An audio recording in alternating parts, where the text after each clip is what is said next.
the suppression of the use of marijuana and of the forces lurking behind it are the most important jobs this department is now engaged in. In 1930, the records on marijuana in the Washington office of the Narcotics Division scarcely filled a small folder like this. Today, they fill cabinets. Welcome, ladies and gentlemen, Coloradians and everyone that's smart enough to listen from the outside. One of the most amazing plants we've ever discovered. The pot party, the trippers, the grasshoppers, the hip ones, all gathered in secrecy and flying high as a kite. Ladies! I got weed pots! Welcome back, ladies and gentlemen, to Stoned Appetite Year-End Review. As always, it's your host, Kip Wilson. To my left, I've got CB on the casting couch. How are you, my dude? Happy holidays. Yeah, happy holidays to you as well. I got to say, I'm feeling refreshed. You know, a long weekend in sunny San Diego. Nice. We'll set you on the right path. Let's go ahead and set the over-under of 3.5 jokes from Ron Burgundy's Anchorman today's episode. But yeah, we're going to get that whole recap, and we're going to dive into a whole lot more, including our awards. We also have some snubs, and we have a couple other stories that we're excited to tell you all about. But before that, let's check in with Eve on the ones and twos. Eve, how are you?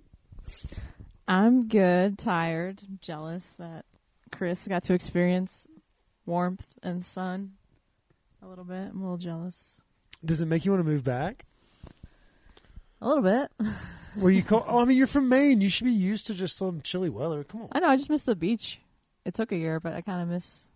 I want to go somewhere tropical, kind of, right now. But work trip to Costa Rica is what it sounds like. Ooh, I love that. Maybe we do an ayahuasca experience. Thoughts, Eve?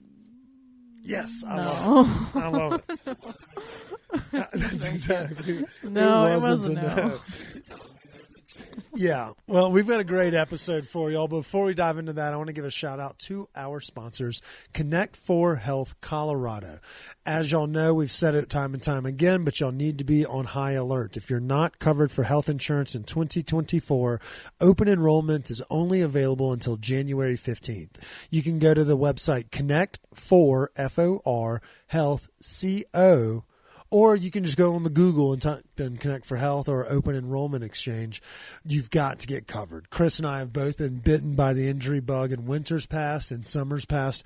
I'm a clumsy motherfucker, but at the same time, as a small business owner, I know how stringent and how tight it would have been had we not had insurance, and I wouldn't have had it if it wasn't for open enrollment plans available through the ACA and Connect for Health Colorado. So check them out. If you have questions, just speak with a specialist, no matter your situation. Maybe you're between jobs. Maybe you're offered the plan, but your family doesn't have it. They will take care of you. Speak with a specialist. Set up a time. It's from now till January 15th. Connect for Health Colorado. That was a pretty good one. I thought I knocked that out of the park. Best of the year. Really? Maybe. I didn't say the F word or any slights or anything. No. Do you ever edit out the slights I do in the middle of the ad reads? No. Not unless you say something. No, I just give you full gamut. So until we get killed, They got to learn. I got like, this is Kip. yeah. So all the advertisers learn. Connect for Health is one of our favorites. They come back year after year. Yeah, and it's because we actually believe in them. So that's, I mean, the testimonials are truth because we've used them, and we enjoy working with people that we believe in. So that gives us a quick shout out to them. But all right, let's dive into it. A lot of folks are listening because it's the awards. It's the end of year episode. We want to do the song from. I don't know what the song is that you do at New Year's time where it's like kind of like a montage. That's what we need to be doing right here. But we also have some awards from us and from the community. And I see you have your little list out. Are you ready to dive into them, Chris? I am. Just think about next year, because this is the first year we've done kind of like a structured year-end review. A structured Just one. think about next year, we'll be able to have bloopers because we'll be filming, and we'll just have like, that's a lot of B-roll footage you got to go through. Yeah, she's going to fucking hate us, man. It's going to be great. She already hates us, but now we've just like added an extra thing to it. And so y'all need to follow our YouTube because we're literally looking at big ass lights and cameras right now. So we're going to get that thing streamlined and get it going so y'all can see food reviews, strain reviews, and interviews. Holy shit. God, he's on fire. It's like the perfect amount. Like when you have like 4 Miller Lights in your bowling, it's like, why are these pins just all falling? It's like 2 glasses of wine, a couple rips of the pin. You're right as rain. But yeah, so we have a bunch of awards that we're going to give out for end of year. Instead of doing a draft, we're going to do a little bit of a tip of the cap.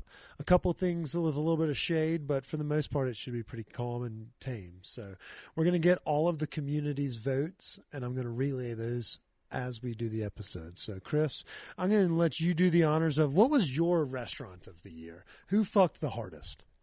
My restaurant of the year this year, I'm going to go with Point Easy. Oh, wow. I did not expect that. I thought you were going to, I thought it was a Tavernetto. I'm not going to lie. You threw me off there a little bit. I thought you were going to say Tav. So today, the way I approached this was I just wrote down each category we were supposed to, and the first thing that came to mind is what I did, because that was obviously probably the most memorable or whatever I was feeling. So, No, it's a really good restaurant. I definitely just didn't expect that. So I think, like, it being newer on the scene, us having been that one time, and then I've been back 2 more times. Same, or one more. I felt like every meal was really good, and the service was great, and it was consistently a good experience. No, I mean, I think that's a exact way you should approach it. It's kind of like when you do the flash questions of the this or that, how we used to get the guests in season 1 and 2. I think that's exactly how you have to look at it. Like, what's one stuck out?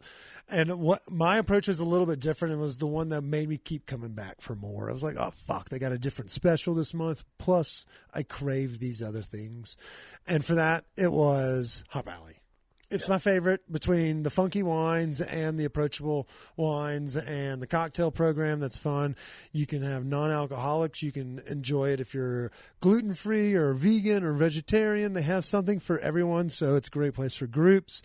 We do multiple birthday parties, and if we're doing family in town, that's my 1A.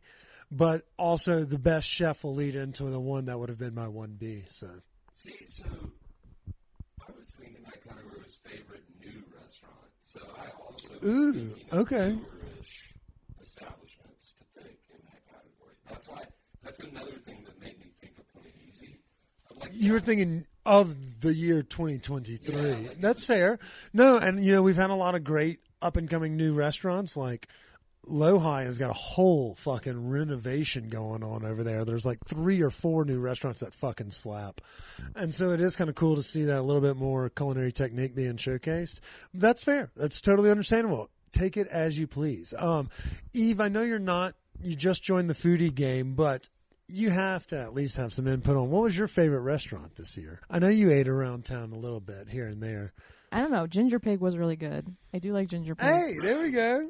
Look like at that. That was delicious. That was really We're going to have And Eve so on close to here. location for us for more events going forward. I think we should make a habit of that. Okay, I'll take that. I think Ginger Pig's a great answer.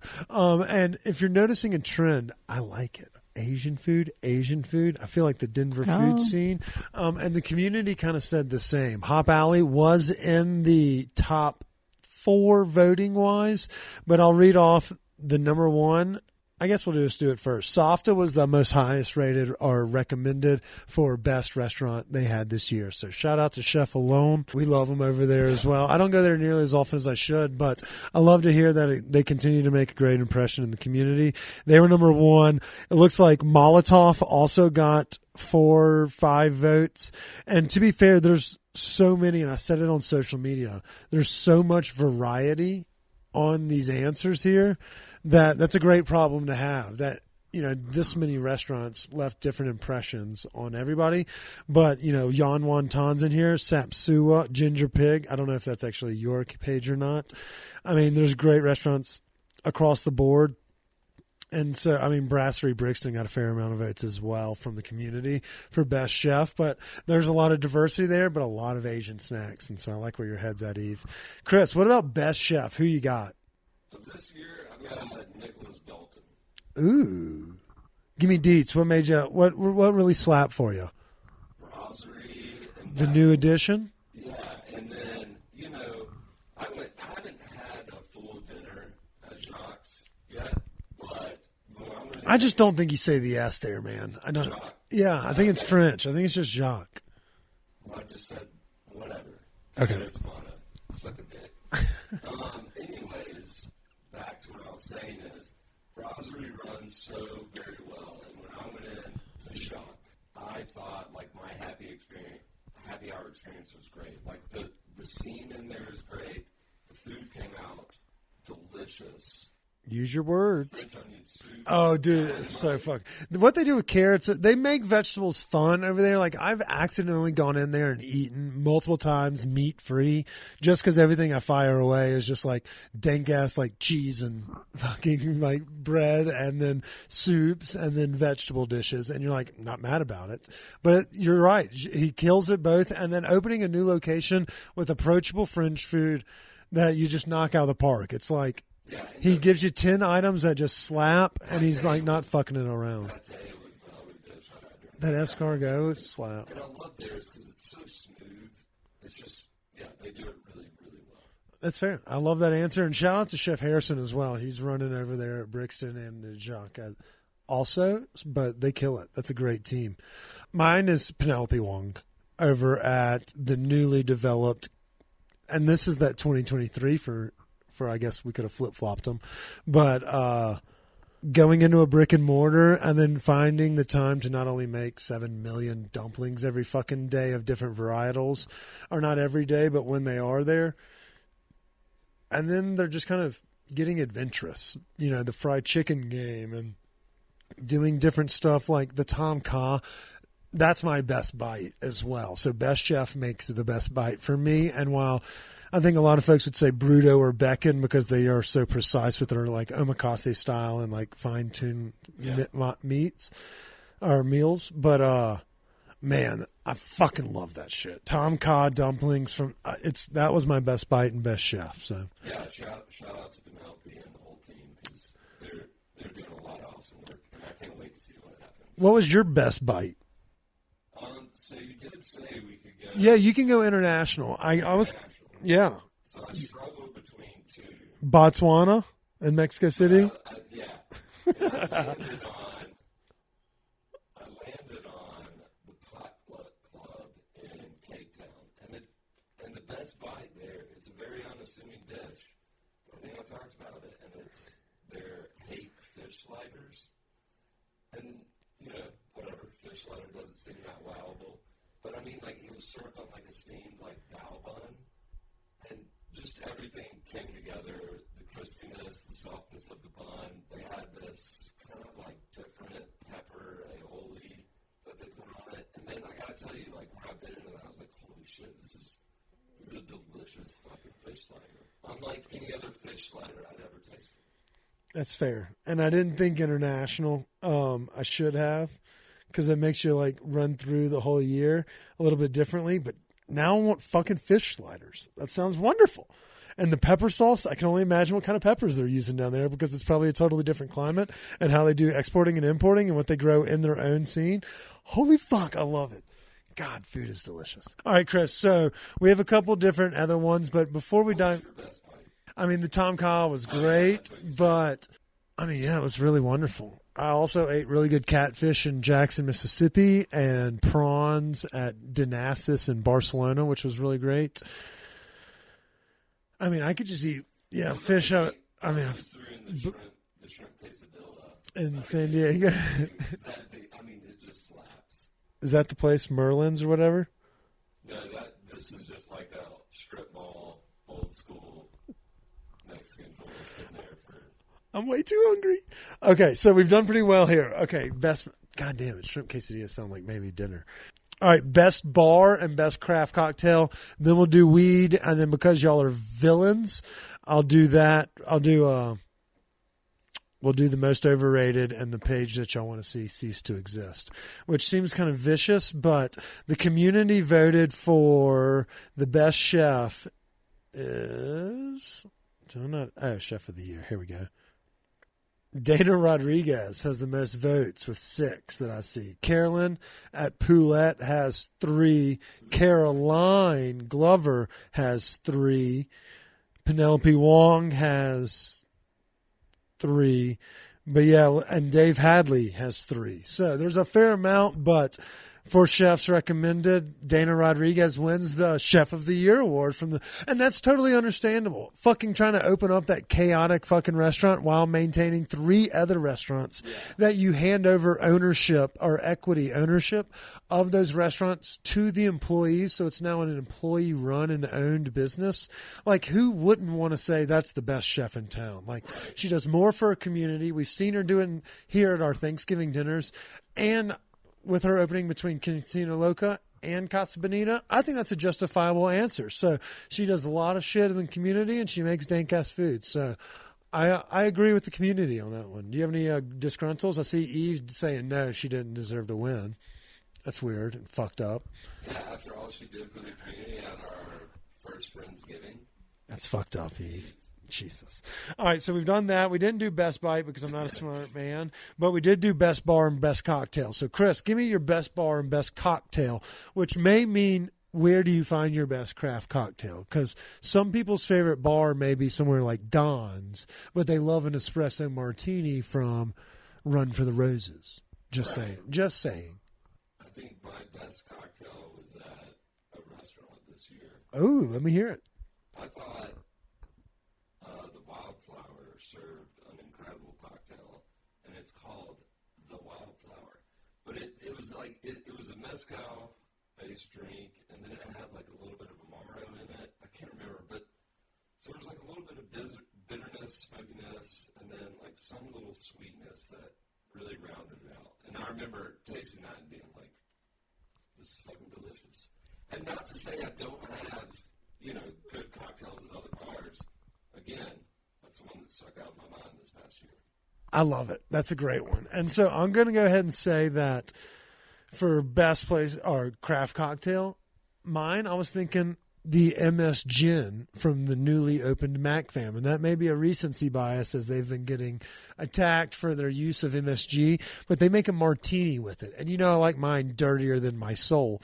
Colfax dirty to be exact. But at the same time, they make one with, obviously gin and it has MSG on the rim. And it's just a clever, cheeky way to say, go fuck yourself to that Karen that chose to use their social media platform. And so I'm giving them, if you're looking for a great place to grab a cocktail, go get any of the drinks they have on stock, I guess on the menu or whatever you want. But the MS Gin Martini at MacFam, as someone that loves a good savory everything, it fucks, and it fucks hard. But that doesn't mean it's my favorite bar. Right. I think this year my favorite bar, it's going to end up going to Embassy Tavern. Pickle shots, cheap beers. It's relatively easy and approachable for every situation. You can have a meeting there if you want a little private area. You can sit there and watch the games if you would prefer.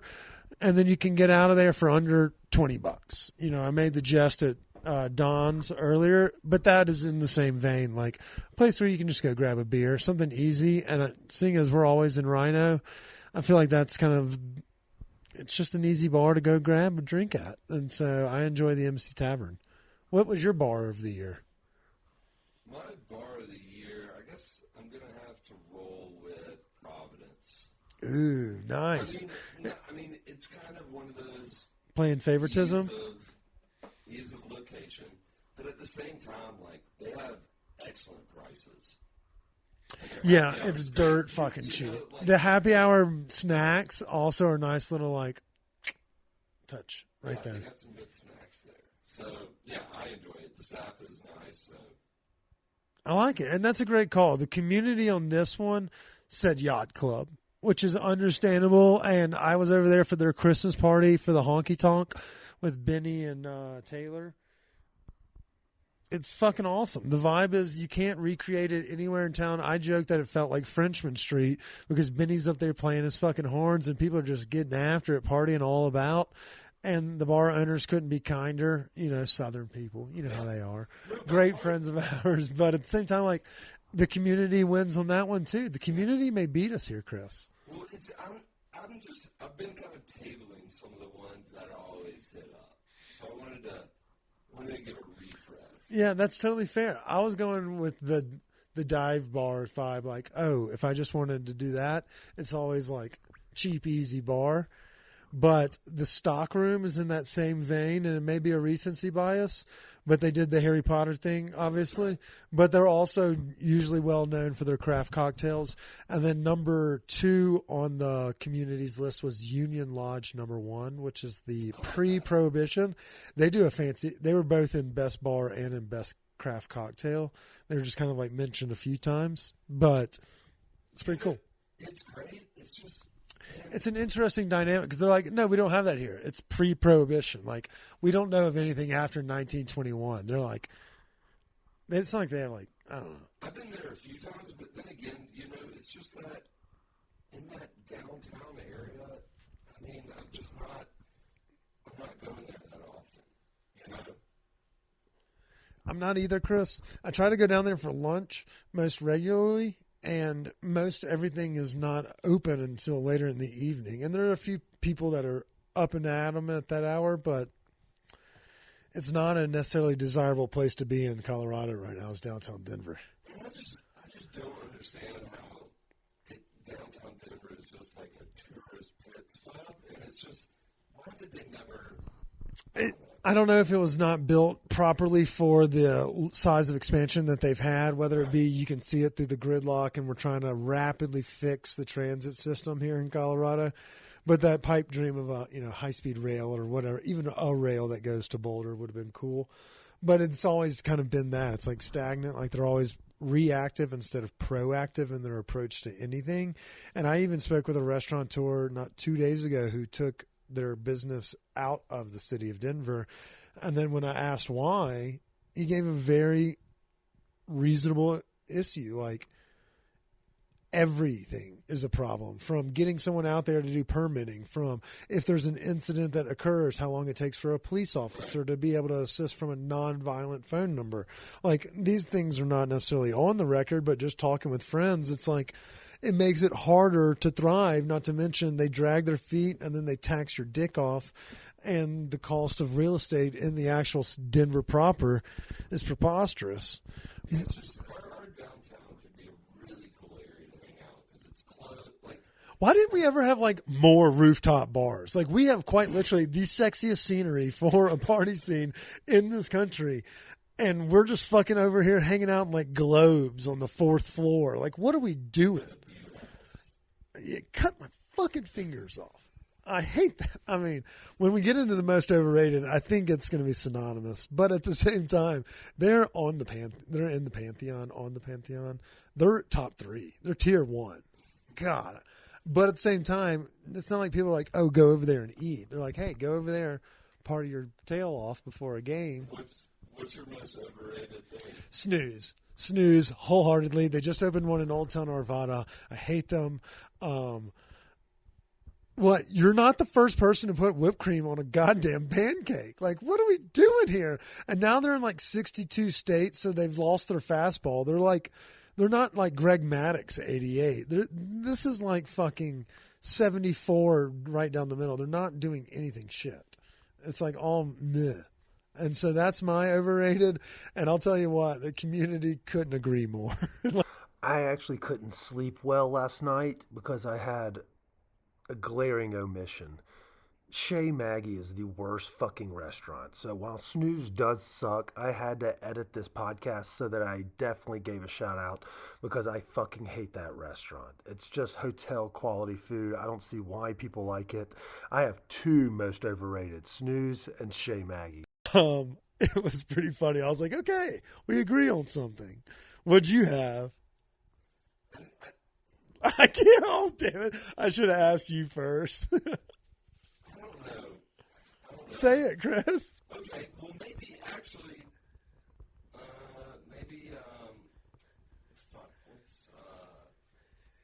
it's over in Rhino, the Mexican spot. Oh, which one? It's with like Senor Bear. Mr. Oso. Yeah. Holy shit. Okay. That's fair. To be fair, I didn't see them getting the bib. And so to have them on that is fair. That's a fair. I think we said the same thing when the Michelin Guide came out, that we thought there was a few omissions, or I guess misses. Like, I love Senor Bear. they're like identical, aren't they? They're like sister restaurants. I mean, they're in the same vein. But at the same time, that's fair. You're not the only one, and they've recently expanded. I think they opened one in New Orleans. Like, the concept is going mobile, and that may have kind of been what the approach was from the start, was that. And so, you know, that's fair. I just think from a standpoint, like, whenever I've gone there, I love some of the drinks. I think the vibe is nice. I like the patio, and the fake foliage is a fun vibe. I've wanted more in terms of the food, but that's just me. And yeah, I fucking hate doing over. I don't like that. Oh, well, me and the community agreed. It was, I mean, I'm so mad that they're my neighbor. Like, it took them forever to open. I was like, good. Fucking have water problems. Like, it drives me fucking crazy. And when I see them all busy as shit, and then we have dank ass bakeries like 16 feet down the street, it's like, go support this spot that's literally kneading dough this fucking morning. It drives me crazy. I fucking hate that place. How much do you think snooze, all the snooze They locations, print cash. combined the snooze locations and looked at their daily gross, I bet it is absolutely They print cash. Them, the View House. But not everybody's just actively seeking nines or better. You know, it's not, you know, good. We have the dog. We have the shout out to Underdog Rescue. We have a new dog at our house named Elf, and always got gas. she has gas. It smells like a kid's diaper. I don't ever think she's gonna make it up for adoption. She's so goddamn sweet. She just lays on your feet. Very cute. Yeah. What was most overrated from the community? Oh, snooze. Hand over fist. Hapa Sushi was also in there, which I wonder if that's fair. And I mean, I don't know. What do you think, Chris? Do you ever eat there? No, I mean, I could have said federales. I mean, I feel like those are cop-outs. So snooze is a cop out, but if you want to hear the other answers, there's Blue Pan, Dio Mio. I mean, there's so many snoozes. There's so many snoozes. The Welton Room, Illegal Pete's, Root Down, Snooze, Lucille's, Linger. Those are some of the answers there from the community. But at the same time, it's all anonymous. I'm not going to show you We that. still love everybody and No, we don't. work hard.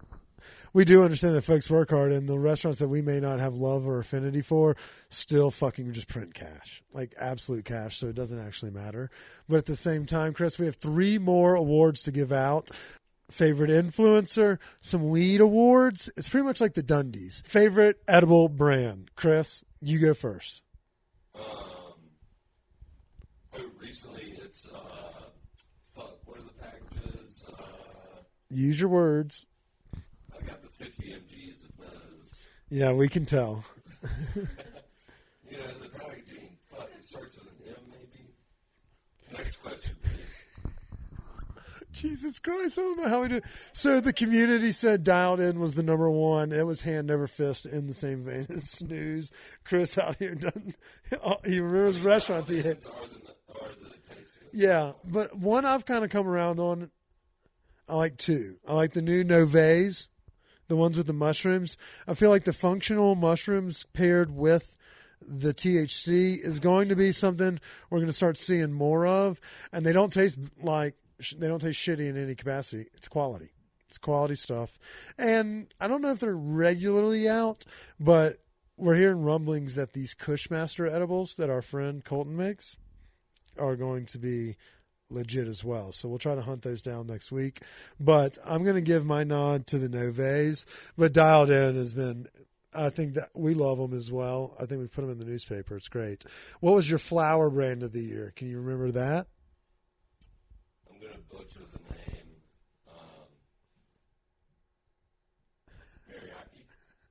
Meraki Tops. Rocky, I was fucking close. Oh, I love you. You're just dumb as a sack of rocks. I love it. I'm not any smarter. So you're totally. Off a big booze bin. Still. Off the shakes. And we're eating edibles like they're candy. Dude, I'm in that bowling 300 zone here. Two couple glasses of wine. Feeling right as. Day when I mixed up the 10 and 50. Tell me, wait, what? I thought I took a 10. And I was prepared for a 10. And it was a 50. What'd you have to do? I just realized like 20 minutes later, I was like, that 10's got a bite to it. And then I went back there and I was looking at the packages because I had planted these in like a snack bag to take on the plane with me. And when I went back there and looked at the packaging, I was like, ooh, that color is not the one I ate. So, How'd that go? not well at all. Was this on your way to San Diego? Yeah. So were you just like stupid when you got on? I mean, you're not all there anyway. Yeah, right. A couple stupid squares. And I was all prepared. Like to read a book, and I started looking at the pages like, oh, that's done. Let's sit out the old computer and watch the movie. Were you able to function when you landed? Yeah, I ordered a drink on the plane. Of course. That's the deal. They say CBD is the best way to like combat THC overdosing, and I couldn't agree less. A good double tequila soda will get you right as rain. It can help settle it down. And instead of like seeing this wave come on, you kind of like grab a board and you're like, let's ride this fucker. You know, for the people that are listening from Cali that hear that Chris doesn't know how to read. Oh man, I just started crying hearing that story. Okay, that's perfect. So we've gotten through the edibles. You don't remember the brands. You can't pronounce flower. My flower of the year. It's one that I'm going to think of as reliable, readily accessible, and still top tier, and it's Bloom County. I think Bloom County does a bang-up job. Meraki Tops is very much in that vein. I can't wait to see them in more dispensaries because their fucking flower slaps. But I'm giving it to Bloom. They were there for me in Vegas when I was hungover as tits. You know, they've been there at our events, and the product is always hyper reliable. You can find it medicinal, you can find it recreational, so no matter how you shop, it's quality kush. And so Bloom is getting my nod for the flower this year. One that I'm looking forward to is Malik's weed that's coming out. You'll start seeing it in different dispensaries over the coming months. It's going to be a bright pink label, and it's going to say Malik's weed. Legacy turned legit. We're going to get him on the pod. This guy is growing unbelievably great doja, and you're about to be able to find it. But if we're going to be able to give a recommendation to a cannabis, I want to give it to a product that you can find where I know you can find it. So check out Bloom. Look at you forward thinking. Yeah, dude. Fuck yeah. So when it came to most overrated, influencer that you trust for actual food recommendations, did you have one? No. Okay. Molly was the community's number one, which I think is probably the smartest play because she'll give you a little bit more in-depth review, and she's doing it for a living, so you can find more regularly published articles. I don't dispute that at all. You know, I love a good Denver food scene for ours because they find things that are photogenic, which kind of play better to our speed. But when it comes to pages that I look to like true dank food reviews, it's Laura over at the New Denzian. She absolutely fucking kills it. She had a lot of recommendations and the votes from the community as well. She is awesome. I can't recommend it enough. She really does a great job. And it was a good one. Yeah. I mean, the committee is going to be a doozy. Laura is a part of it this year, but she's a part of it because we trust and value her opinion. So that checks out. When it came to most pages we wish to disappear, I don't really want to be that dickhead. No, yeah, that was kind of like doing the Most Overrated. Yeah, but that was a really fun setup. I love that we did that to you. Yeah. I was going to get you to say it first, and that would have been fucking hilarious. That's why I segued and asked you. Anyways, can you even read what people say? I mean, I don't want to be that guy. Yeah. But show me. Yeah, I'll show y'all, but there's no reason to be those people. But you know who you are. Yeah, if you think you hate somebody's shit, you're like, this guy's fucking phony as fuck. There's a lot of people in the community that say that. So just remember that. But at the same time, yeah, Chris threw a couple haymakers. The community did. We released some of those answers. I feel a little bit bad that we just unleashed the dragon of like 20 restaurants that got shit on. But at the same time, at least we didn't take pot shots at random people. So I think that was a pretty good episode, Chris. We'll recap your shit from San Diego next week. You just got to hold on to that nugget until we're ready for it. How's that? Yeah, and we love everybody, so even the overrated. Cut that out, Eve. No, everyone knows. Everyone heard the part that you definitely didn't edit out earlier of Chris just belittling all sorts of small business owners. Oh, yeah. He said something about women owners. Women. He was like, they don't know how to drive or keep the books. Yep. Hurt my feelings. Yeah. I mean, she literally went radio silent for 30 minutes in awe. She was like, Jesus, Chris really hates the 14th Amendment. Yeah. I don't know if that's actually that And long. Jews. Get out of Stone Appetit. This is a fucking interview. Can we wrap this up? What is We're this? done. Those farts are smell like a breed. We're done. We're out of here, y'all. We hope everyone has a happy new year. We will be back next month, aka next week, with 2 new episodes. We may go staggered because the January 1st, Chris doesn't have any self-control. But at the same time, we will be back on a normal regimen in January. And subscribe to our YouTube page because we're going to start doing strain reviews, food reviews, and interviews. All over on our YouTube page. You can see the inside of our podcast studio. Until next week, stay high, stay hungry. Happy New Year. See you next year. Cheers.